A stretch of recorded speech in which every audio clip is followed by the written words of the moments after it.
And Happy New Year. Happy New Year to everyone here. Happy New Year to those of you in Hagley as well. We have got to find an official cut-off date when you no longer say Happy New Year, because it gets a bit boring, doesn't it, when you're halfway through February and someone's like, oh, Happy New Year, and you're like, get over it.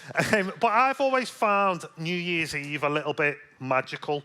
I quite like that moment where the year ticks over, like watching Big Ben, watching my watch tick from one year to the next. I've always found it a little bit magical, and I think one of the things that I think made it magical for me is I grew up in the late 90s, early noughties, and I remember the thing called the Millennium Bug. Does anyone else remember that?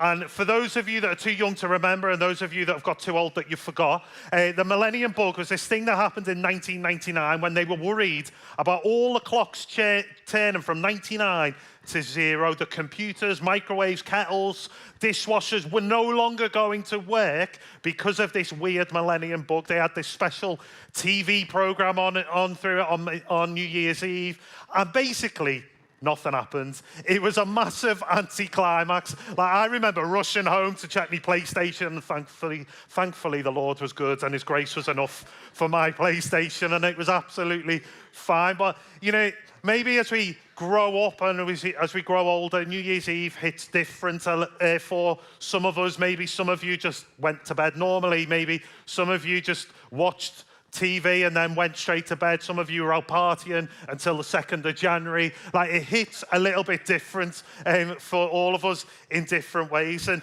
for me, growing up in Liverpool, what happens, and it still happens in Liverpool, because I spoke to my mum at midnight on New Year's Eve, is everybody goes out on the street. And so they go out. It's like the only time that you hug and kiss your neighbours and you wish them all Happy New Year. Nobody is inside. Everybody's out on the streets celebrating midnight. And I thought that was a British thing. And so the first time that we ever did New Year's Eve in Hales Owen, the people that we had round, I was like, well, we're going out, aren't we, at 10 to 12? And the four of us went to the top of our drive at midnight in Hales Owen, and it was only us. And we kind of just went, Happy New Year. Should we go back in now? It was a bit of an anticlimax. And sometimes New Year's Eve and New Year can be a bit of an anticlimax, can't it? But the reality is we all go into a new year differently. You know, I know the Spanish eat grapes at midnight. And all externally, we all have different kind of traditions to help us ring in a new year.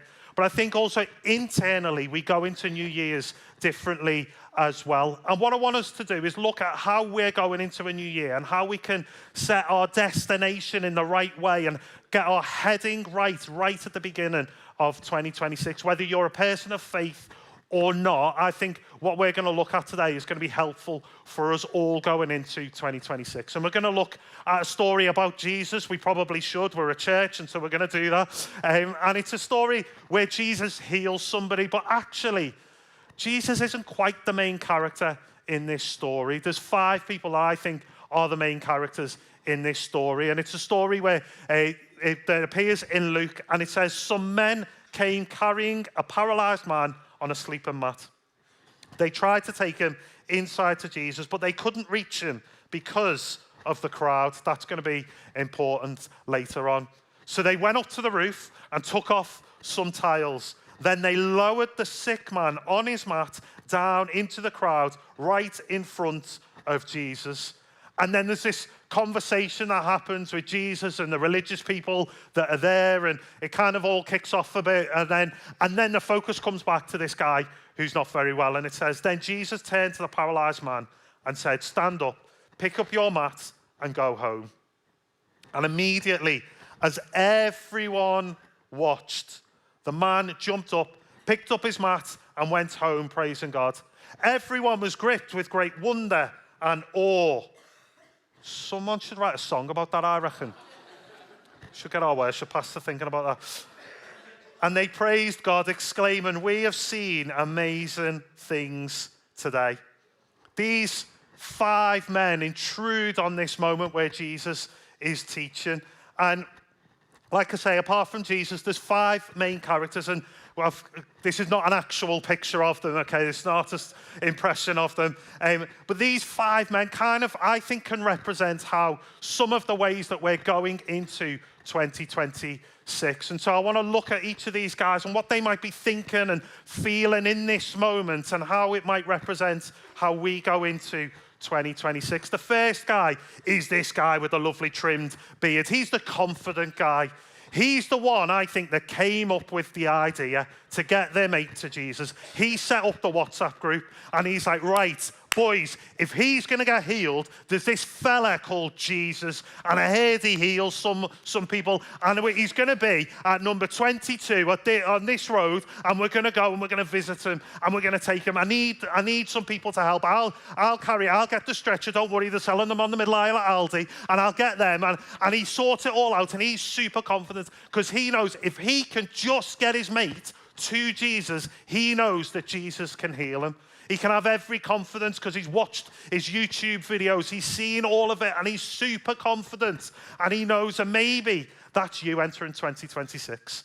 That you are super confident, that you're nailing your rhythms. You've got your new journal ready. You're ready to slay in 2026, and you're all up for it, and you're confident that God is going to do amazing things, and you're just like excited. Maybe you've got a new job that you're going to be starting in 2026. Maybe in 2025, you became a Christian, or you were baptized, or maybe over the Christmas season, you invited somebody to church and to one of our Christmas events, and they're coming back and they're going to do Alpha, and you're just buzzing and you're confident of what God is going to do this year. You're confident that 2026 is going to be your year to shine.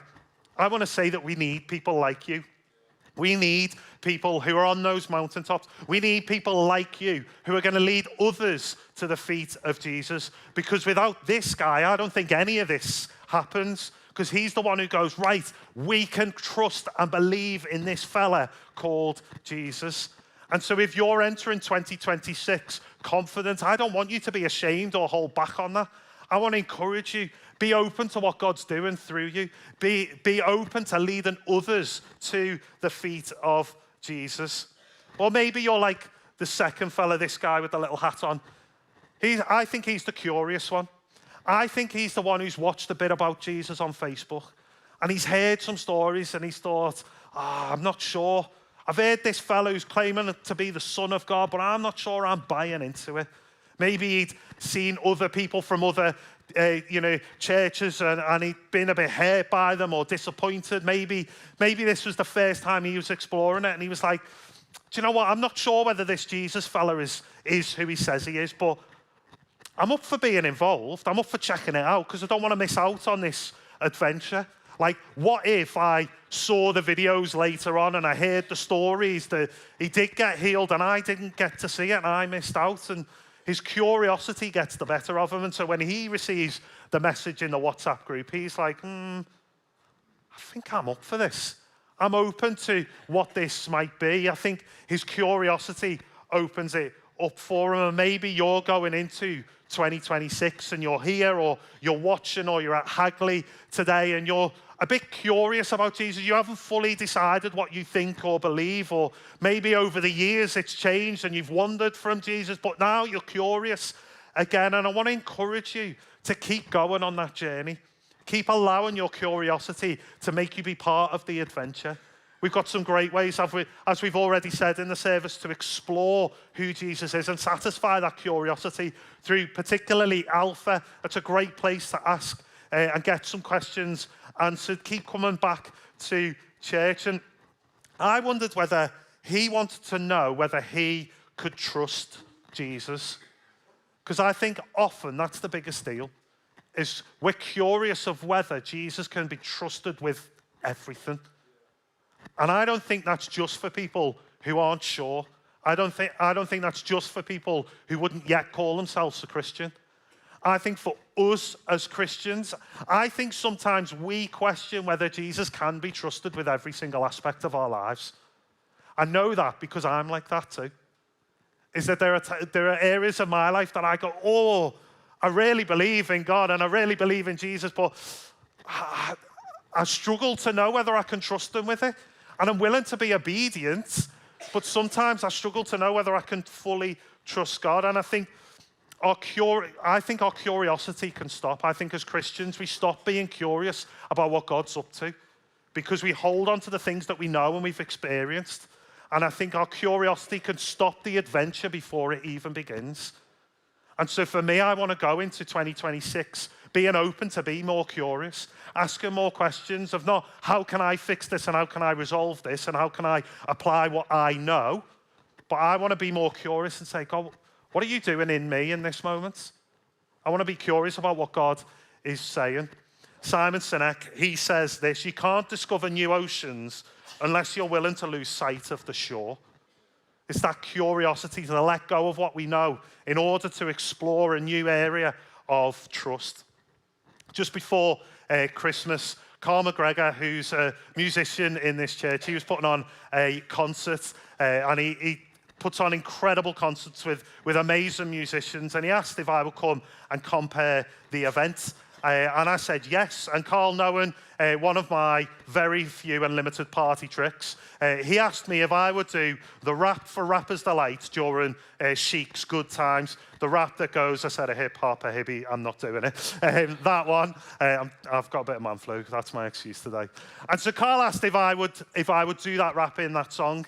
And I said yes, and then the week of it came and Carl sent me some samples of what to learn, and suddenly I was like praying that I would be ill that weekend. I was so nervous. It is the most nervous I've been in years. And like I'm seeing, Carl dropped me into the WhatsApp group, and these are real people with real talent, not like a pleb like me who's like, hello. Like, it was, honestly, I turned up to the sound check and it was insane. And I was like, Lord, if you're ever going to come back, now is the time. Please. Like, I was so nervous and so out of my comfort zone. And I just decided to embrace being outside of my comfort zone. And the concert went well, and I did my rap, and it went as well as I could hope, and it was great. And then at the end, Carl grabbed me and he said, there's somebody who was here who wants to speak to you. And I thought, this is my big break. I thought, see you later, Lifecentral. I'm off to be a world-famous rap star. And she said she's your daughter's singing teacher. And so I went and spoke to this woman, and she said, are you, said my daughter's name, her dad? And I said, yes, I am. She said, I teach your daughter singing every single week. I come into school. She said, it's one of my highlights of my week. She said, I'm a Christian. And she said, this is what I've been praying over your daughter. And I could have wept. And those of you that know me, I know I'm not an emotional man. Like, I am welling up at the side of this theatre at what this woman is telling me. Because in my knowledge and my experience, I'm like, I'm going to control this. I can do this. And I'm like, lost my curiosity of what God was doing in my kids. And in this moment where I stepped out of my comfort zone, and then suddenly God gives me this person who comes and says, hey, and God says to me, I've got this. Even when you think I haven't got it, I've got this. I'm putting people in your kids' lives who you don't even know about, who are praying over your kids, who are speaking into their lives. And she told me some of the things that she'd been telling my daughter, and I was like blown away. And I come away, and to be honest, that's been one of my highlights this Christmas, of just stepping out. And, you know, if I hadn't have stepped out, if I'd have wimped out like I wanted to, I probably wouldn't have had that conversation. And I wouldn't have been able to step out and learn, hey, Jesus, I can trust you. I can trust you with more than I thought I could. And so I wonder, could we be a little bit more curiosity? Allow your curiosity to deepen your trust in Jesus, and you can see that he is trustworthy. Let's move on to this third fella at the back. He's the one who's consumed. He's consumed because all he's done is tend to the needs of his mate. He's done everything he can to make sure that he's okay. He's done all the right things. He's been at his bedside day and night. He has been making sure that he's better, and he's willing to try anything. And he's tried all of the stuff that ChatGPT tells him. He's tried all the Google and all of that. He's done everything, and he's just consumed with worry and fear of what is going to happen to his mate. And so when this drops, he's like, fine, whatever. We will do whatever it takes because I've tried everything else. And maybe going into 2026, you feel a bit like that. Going into this new year, that you feel consumed with worry and fear. Maybe you're waiting on the results of a diagnosis. Maybe you're waiting on doctor's notes. Maybe you're waiting on circumstances, and you've been up in the night worried and consumed with what could happen. Maybe you're desperate for Jesus to intervene in the circumstances that you're facing. I think the other way that we can be consumed as well is we can be consumed with life. Is that we've got lists, we've got busyness, we've got things that we need to do. If you're like me, you like to get everything done and be on top of things, and there's all this going on, and you're back to work, and and we're consumed and we're consumed and we're consumed, and we don't have time. And all of a sudden we feel like this sense of overwhelming kind of stress as we go into a new year because there's so much to do. I've got good news for you. This is what Jesus says. He says, "Come to me, all you who are weary and burdened, and I will give you rest." That sense of just being able to breathe. If you feel consumed and overwhelmed, it doesn't matter whether you call yourself a Christian or not, come to Jesus and he will give you rest. That's why he's known as the Prince of Peace, because he gives us peace, a peace that calms the storm in our head and our heart. Doesn't necessarily provide the answers, but it provides an anchor in the storm. And then there's the fourth fella. This guy, I'm calling him the compliant fella, because he's the one that's not really thought about it. He's not really got plans that day. He got invited into this WhatsApp group, and all he was going to do was play Xbox that day. So he thought, yeah, why not? I'm not doing anything else. I'm pretty chill. Yeah, I'll help life. And maybe this is you, that life just kind of happens to you. That all this New Year talk, like every time someone said it this morning, you've thought, oh, for goodness sake, it's just another day. And life kind of just happens to you. That you're not. I'm actually quite like this in that I'm not a reflector. Okay, I didn't sit on New Year's Eve and think about all the wonderful and terrible things that happened. I've not written goals and dreams for 2020. That's not who I am. I'm not saying that that's a bad thing. That's just not who I am. I'm kind of like, let's just get to the next weekend and let's get through. I'm kind of a day-to-day kind of person. I'm the kind of person who, professionally, I'm on it. But personally, there's lots of things that in December I was like, that sounds like a January problem to me. And we'll worry about that in January. And suddenly January is going to come at me hard. And this next week is going to be tricky. But maybe you're just happy to get involved and happy to do whatever. And what I love is some of the stories of people who've come to know Jesus, who've done Alpha. Some of my favorite ones are the people that went, life before Jesus was good. It was fine. It was okay. I love Tom's story that we used in the concert, that he didn't even sign up to Alpha himself, but his mate signed him up for it without him knowing. And he kind of just went, yeah, all right, I'll go. And it's transformed his life because he just went along with it. I want to say it's okay not to have plans for this year. It's okay to not have a big grand idea for the new year. But I want to say stay open. Stay open and willing to respond to the invite. Stay open and willing to see what God might want to do and say to you this year. And then there's the fifth fella, perhaps the most poignant. You see, all these other guys can walk into the room themselves, but this guy had to be carried. He's at the end of what he can do for himself. We don't even know whether he was conscious or not, but the idea that he couldn't even start the WhatsApp group himself, but his mates had to get around him. And maybe this is how you feel, is that you barely made it through 2025. Maybe that last year was one of the most difficult years of your entire existence, that you just about made it through Christmas and you're crawling into the new year. And you're hearing some of the songs and you're like, how can I even get those words out my lips?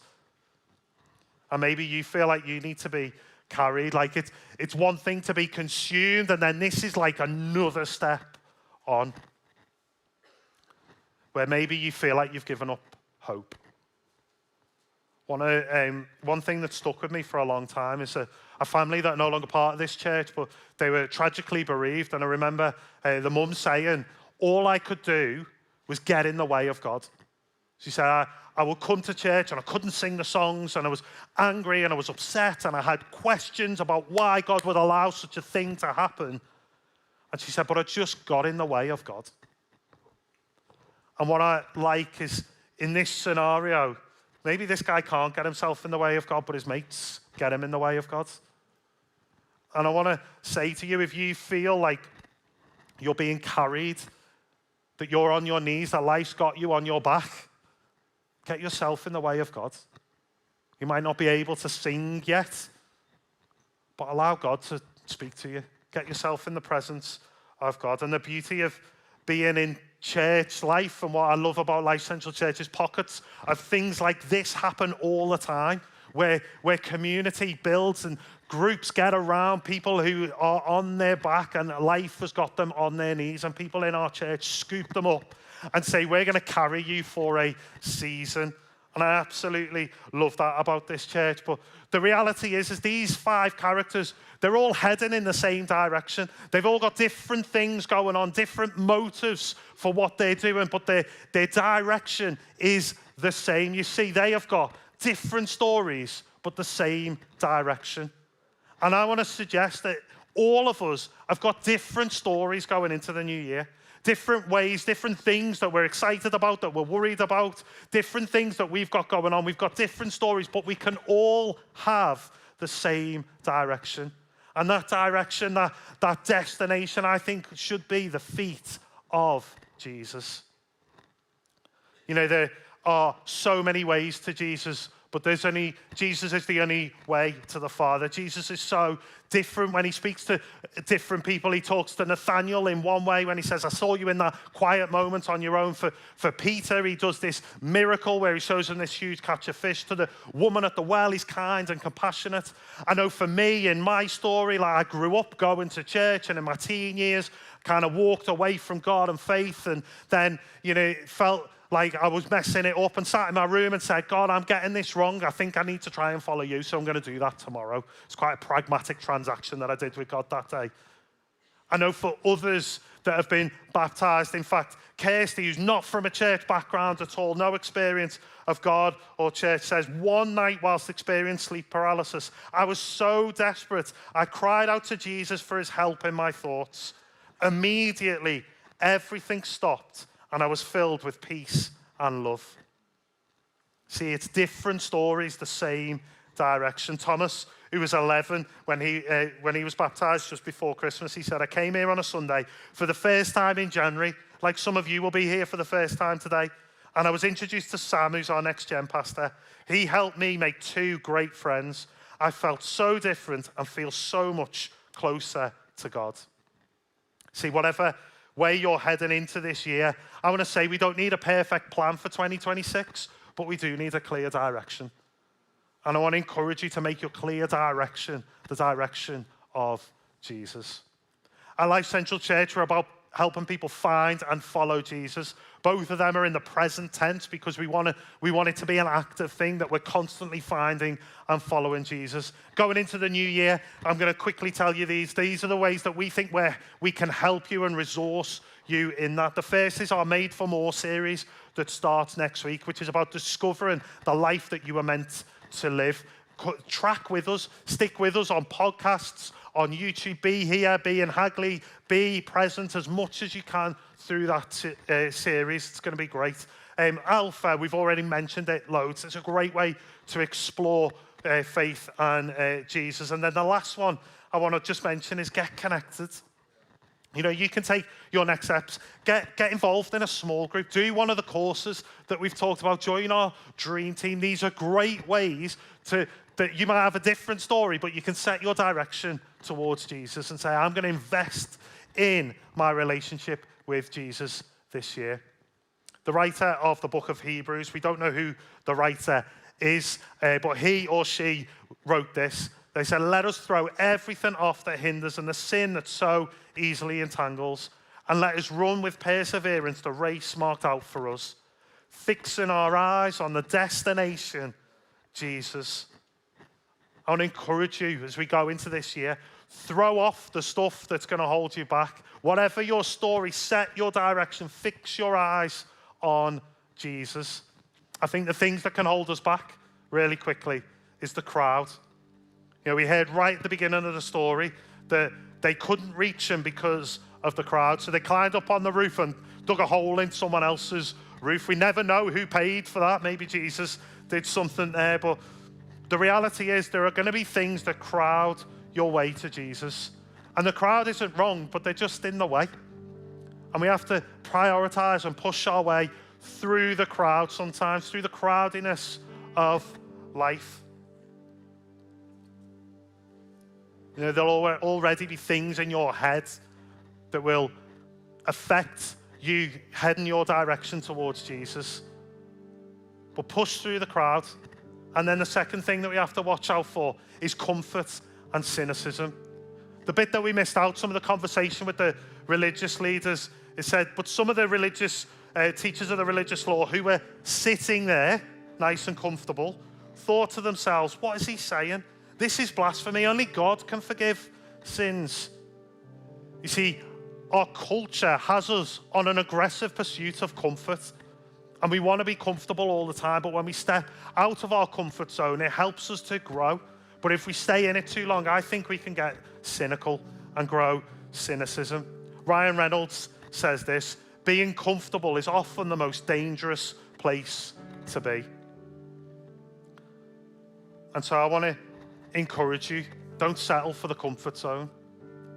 As we go into 2026 with different stories, but heading towards the same direction, the reality is none of us know what's going to happen this year. But I want to encourage you, whatever happens this year, set your destination towards the feet of Jesus. We don't need a perfect plan, but we do need a clear direction. And so I want to invite you, if you're able to, and those of you in Hagley as well, to stand to your feet. And we're going to sing and we're going to see what God might want to say through what we're going to sing and through our time that we've got left together. Let me just pray. Jesus, I thank you that you love each and every one of us. And however we are going into this year, God, I thank you that you want to meet with us.